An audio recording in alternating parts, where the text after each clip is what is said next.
Welcome back to another episode of Stand on Guard. I'm your host, David Krayden. Oh, so much happening. We're still going. The world is still going. When we come back, obviously, the big news yesterday, Donald Trump's tariffs and the competing reactions of Prime Minister Justin Trudeau on the one hand and Pierre Poilievre on the other, as well as the competing actions of two premiers, Daniel Smith versus Doug Ford. Interesting stuff. Let's get started in a minute. So we are in a very precarious position in this country. We need political change, but we also need the resolve to resist.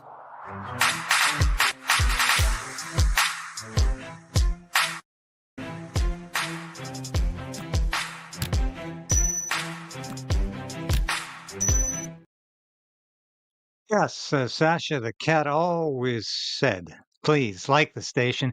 We're really getting short of subscribers. Thank you for people who came up to support yesterday. We need to keep the subscribers going, or YouTube suppresses everything I do.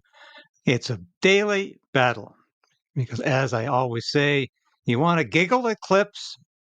YouTube loves that. You want to talk about issues like immigration, about nuclear war, not too loud, about the dangers that this country faces policy-wise.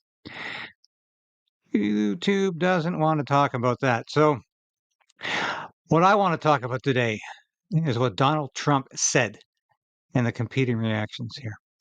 I was absolutely, well, not shocked, but somewhat surprised. Justin Trudeau looked like he just had the crap beaten out of him after he spoke to Donald Trump. This is so interesting. And you can just see he's shaking, almost literally shaking. And this is hours after the phone call. And he has this impromptu news conference very early yesterday. And he says, yes, I spoke to Donald Trump. But just watch this clip and watch how Poilievre really responds so different. We'll get to that in a minute, though. Obviously talked about laying out the facts, talking about how the intense and effective connections between our two countries flow back and forth. We talked about some of the challenges that we can work on together. It was a good call. This is something that we can do, laying out the facts, moving forward in constructive ways. This is a relationship that we know takes a certain amount of working on, and that's what we'll do. One of the really important things is that we be all pulling together on this. The Team Canada approach is what works. That's where, putting aside partisanship, that's where I reached out immediately to Doug Ford to agree with him that we would have a First Ministers meeting this week to talk about the United States. Talked with François Legault and some other premiers as well. There's work to do, but we know how to do it. Wow. Work to do, but we know how to do it.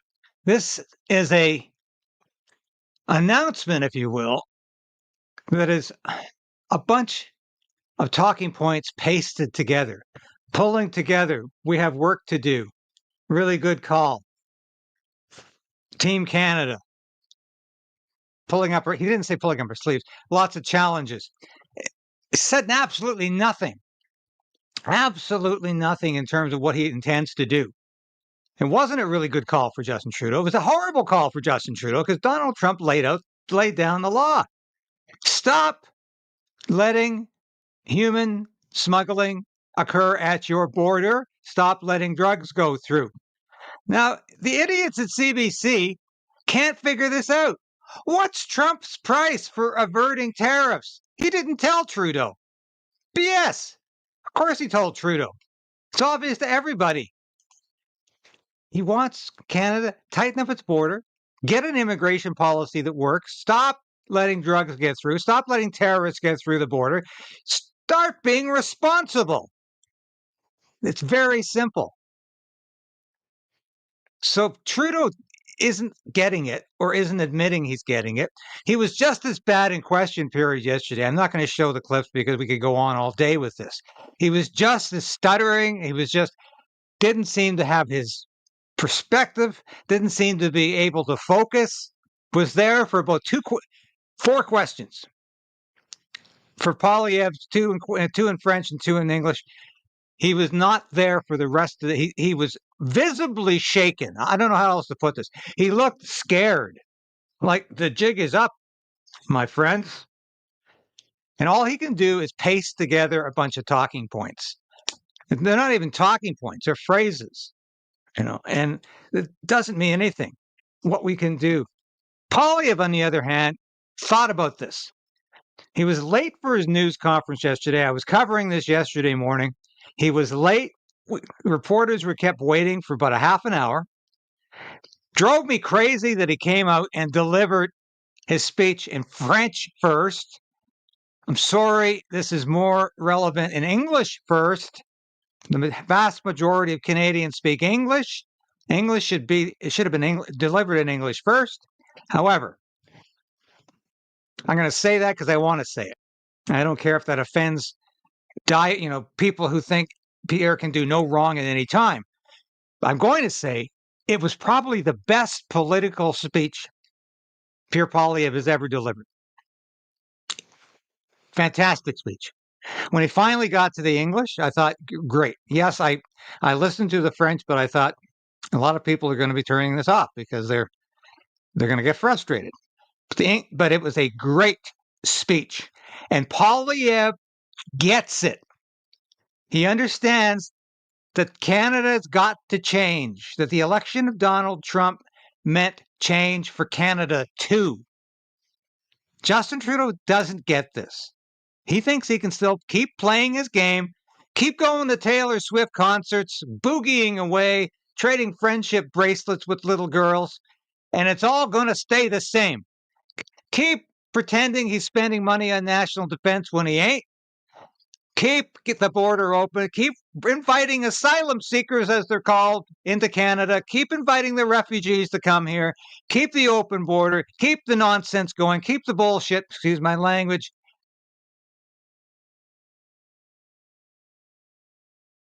There, I lost my mind for a second. But no, he cannot do that. Anyway, let's listen to Pierre Poilievre's response. It's fantastic. President Trump yesterday made an unjustified threat of a 25% tariff on our already weak and shrinking economy. Justin Trudeau and Chrystia Freeland were surprised, amazingly. Everyone else knew something like this could be coming because President Trump had been talking about it for years on the campaign trail. Yet 20 days ago, Chrystia Freeland said, "Don't worry, Canada will be fine." Apparently, neither she nor Justin Trudeau were following what the incoming president was saying. And now we must take account and we must be honest with our unprecedented weakness.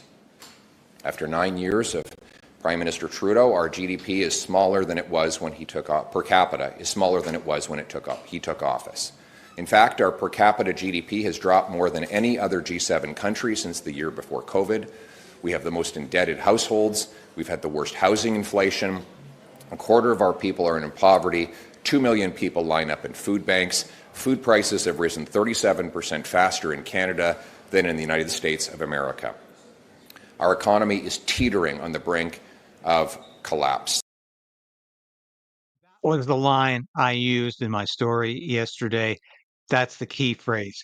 Canada's economy is teetering on the brink of collapse. Now we face this renewed threat.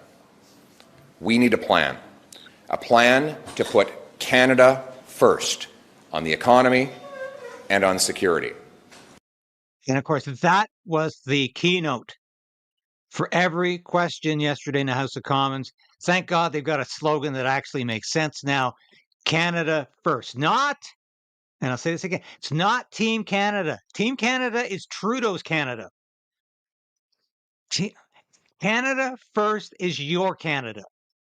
That is the theme I'm trying to build today. Team Canada is a facade. it's an illusion. It is nothing but a talking point. It is Trudeau's way of doing things.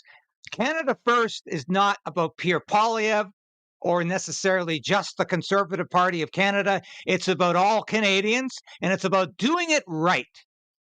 And that is what Poilievre gets. President Trump yesterday, Canada will be fine. With the account, and we must be honest, with our unprecedented weakness. After 9 years of Prime Minister Trudeau, our GDP is smaller than it was when he took off, per capita is smaller than it was when he took office. In fact, our per capita GDP has dropped more than any other G7 country since the year before COVID. We have the most indebted households. We've had the worst housing inflation. A quarter of our people are in poverty. 2 million people line up in food banks. Food prices have risen 37% faster in Canada than in the United States of America. Our economy is teetering on the brink of collapse. And now we face this renewed threat. We need a plan to put Canada first on the economy and on security. All right. I thought I had more in that clip. I wanted more in that clip because Poilievre actually says what the plan is. And it's stop the next increase in the carbon tax. If you can't axe the tax entirely, axe the next increase. Stop the caps on oil and gas production. It's insanity. Start spending some money on national defense. Have a credible seal the border. These are all Poilievre's ideas for getting the tariff to disappear. Do something differently. And this is what this is what Canada First is all about. Now, Doug Ford, Ontario Premier Doug Ford, who's hot and cold, he's right sometimes, wrong other times. He was wrong during the Freedom Convoy. He was wrong on the Emergencies Act. He's wrong on a lot of things because he's a faux conservative many times. He is wrong about this. He thinks retaliating against Donald Trump's going to work. But Canada can't retaliate and expect to win. It's got to get its house in order. Its fiscal house and its security house, its national security house in order. Danielle Smith, Alberta Premier Danielle Smith gets this. Listen to this. Sovereignty within United Canada Act was designed to protect our province. The Alberta Sovereignty within United Canada Act was designed to protect our province from unconstitutional interference. And now we're going to use it again. This is brilliant. This is brilliant. So you can see this. I'll just read a couple of these. Prohibited provincial enforcement or implementation of the federal emissions cap. Protect Alberta oil and gas facilities on essential infrastructure under the Critical Infrastructure Defence Act. Restrict unauthorized entry to oil and gas facilities, including by federal officials or contractors. What this means, folks, is that the oil and gas companies don't have to listen to the federal government because the provincial government has usurped that responsibility, making them free to do their business. This is what Danielle Smith has done. I don't know if everybody is getting this. This is what the Alberta Sovereignty Act enables the province to do, to usurp the interference by the federal government so that companies can still do their business under the law. They won't be violating the law. They can continue to produce the amount of natural gas and oil that the world, the country, and the province needs to create. This is essential to understand. Absolutely. These actions could include an immediate constitutional challenge in the courts, a ban on provincial bodies enforcing the cap, labeling oil and gas production facilities as essential infrastructure subject to the Alberta Critical Infrastructure Defence Act, prohibiting the entry of all individuals into these facilities except those licensed to enter by the Alberta government, and declaring all information related to greenhouse gases at these facilities to be owned by Alberta's government, with data reported or disclosed at our discretion. This is not a complete list of everything we plan to do, but it's a sign of things to come. It shows how we will respond if the federal government forces us to do so. If the motion passes, we'll act fast to get ready for Ottawa's destructive cap. Albertans expect no less. We'll defend Alberta's prosperity, Alberta's livelihood, and our energy industry. Should Canada be preparing to retaliate at this point? I know we did that last time when he slapped tariffs on steel and aluminum. We had some success with that policy approach. Do you think the federal government should be readying a tariff war? Well, look, let's stop the leaky border first. Let's stop the illegal migration first. Let's stop the fentanyl first. Let's meet our NATO commitment first. And let's see. See, what she's doing here is reiterating point by point and agreeing with point by point with what Poilievre had just said earlier that day. She's saying we need to seal the border, stop the carbon tax, spend some money on defense, do the things that Trump is highlighting, then we don't need a tariff war. We're not going to need to start a trade war with the United States if we get our fiscal and national security house in order. Danielle Smith understands this. She knows the problem is with Canadian policies. It's not with Donald Trump, it's with Canadian policies. And she gets this. Where we get with the Americans. I think that the U.S. has legitimate issues that they have raised with us, and we've got to address those legitimate issues. I don't think that we can say, yeah, but, because quite frankly, the American economy is the strongest in the world. They can produce a lot of what they need to consume. We are very reliant on them, and they are in the position of being able to dictate terms. And so I suppose we could punish ourselves with tariffs, but I would say, why don't we take the approach of trying to figure out how to solve the things that are the trade irritants to them? That would be my first step. During the NAFTA renegotiation, Canada was a united front against Trump's tariffs and threats. It does seem like you and Premier Doug Ford are freelancing a bit this time, coming up with your own policy proposals, maybe suggesting ways to appease Trump in some ways. Is there not a risk that this undermines the Team Canada approach? Shouldn't we all be singing from the same hymn book? Well, I think that Doug Ford and I are aligned. I think we are singing from the same hymn book, and I think we are talking about the things that matter to Canadians. Canadians don't want the fentanyl crisis either. Canadians don't want illegal migration either. Canadians are distressed at how much we've been diminished on the international stage because we're not pulling our weight when it comes to our defense commitments. So I think that the approach that Doug and I have taken in voicing those concerns are actually voicing the concerns of Canadians. And I wish that I would see that the federal government would take those things seriously. You can't keep on going down this path and causing this much harm and not have it have an impact. It's having an impact. And it's going to hurt every single province who relies on a positive trade relationship with the United States. And it is up to the federal government to change gears so that we can address them. You mentioned the border. You mentioned illegal crossings. We have some stats as well from the Customs and Border Protection folks. 2 million encounters at the Mexican border, 200,000 encounters at the northern border. But I take your point. It has doubled in the last 2 years. It went from about 89,000 to now 200,000 encounters, which is kind of a euphemism for illegal crossings, illegal migrants. What do you want the federal government to do to get that number down? What do you want them to actually implement to try and stop some of these encounters? Well, there's a couple of things. I mean, we've asked for in Alberta more 24-hour border crossings working in conjunction with our counterparts. In Alberta, we're bordered entirely by Montana. The Montana governor, Janet Forte, and I wrote a joint letter asking for that so that we could have more border protection and more border observation for longer hours.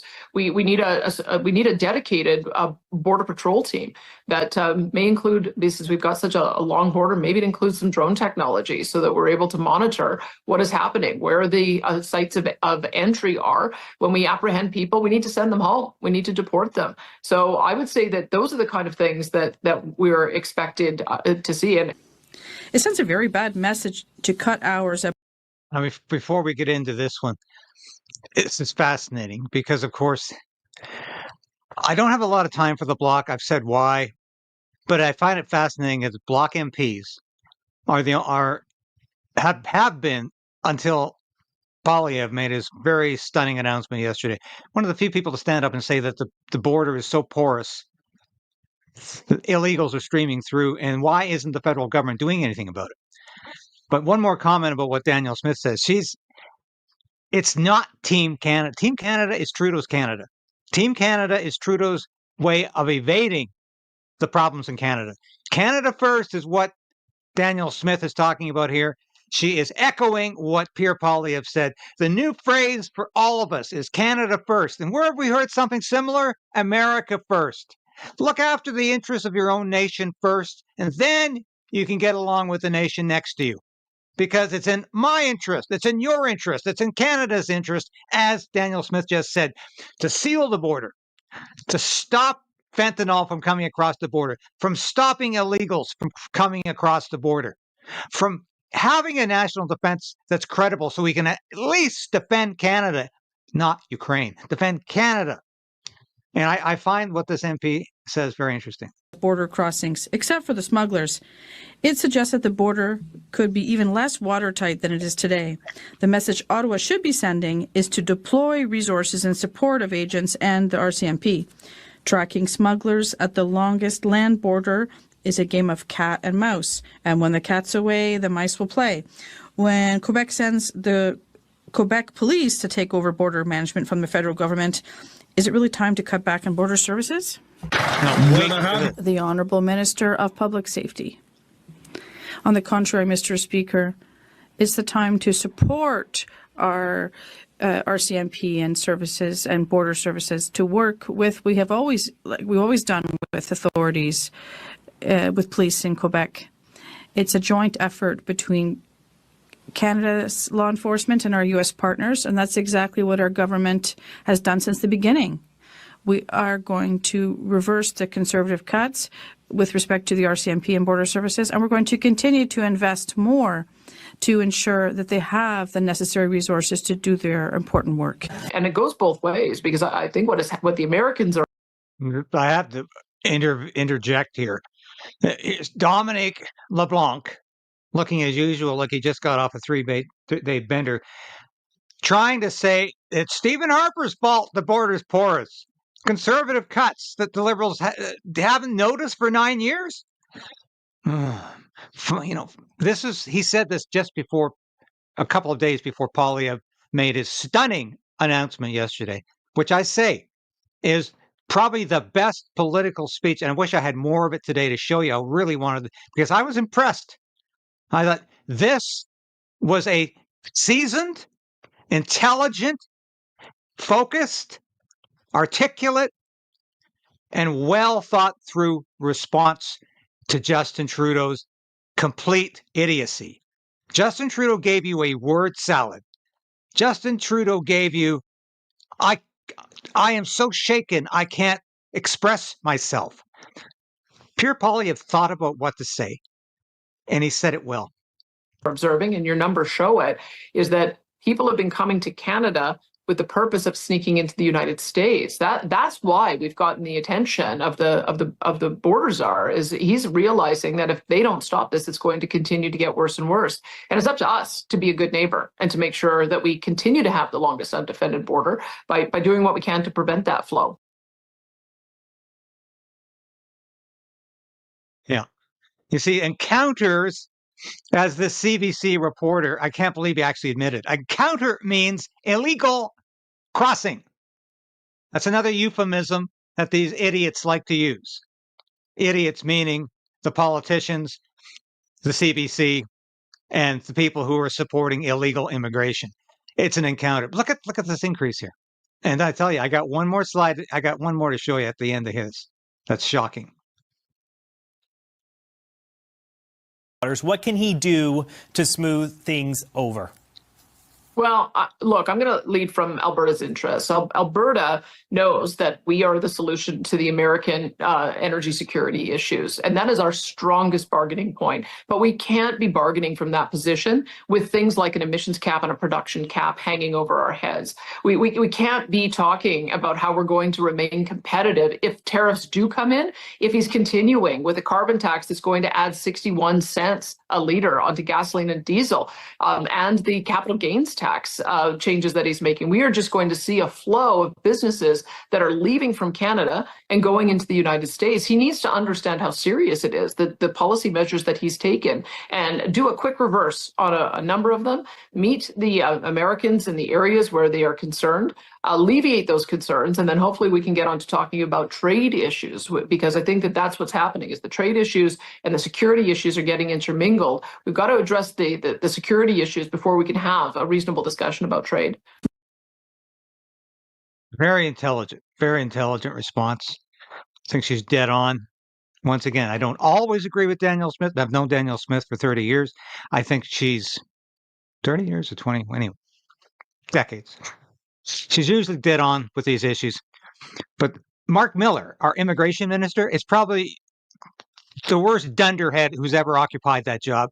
The man is a lazy, indolent immigration minister who will do the least possible amount of work to get the job done. And he doesn't get the job done. All he knows how to do is to say, someday we're going to have a cap on immigration. And by the way, it's not really a cap. It's just artificial. Look at the mess we're in here. This is Blacklock's report. How will you ensure that a person whose visa has expired will leave? We know that just on study permits, there are 766,000 expiring by the end of December 2025. How will your department ensure that at the end of those study permit periods, those persons will leave? Again, there are many ways that people leave the country, Tom. What the hell does that mean? Yeah, you can leave by bus, airplane, car, foot, bicycle. What a stupid response. But that's how this man doesn't think. Vast majority leave voluntarily, and that's what's expected. So explain those ways. How will you ensure it?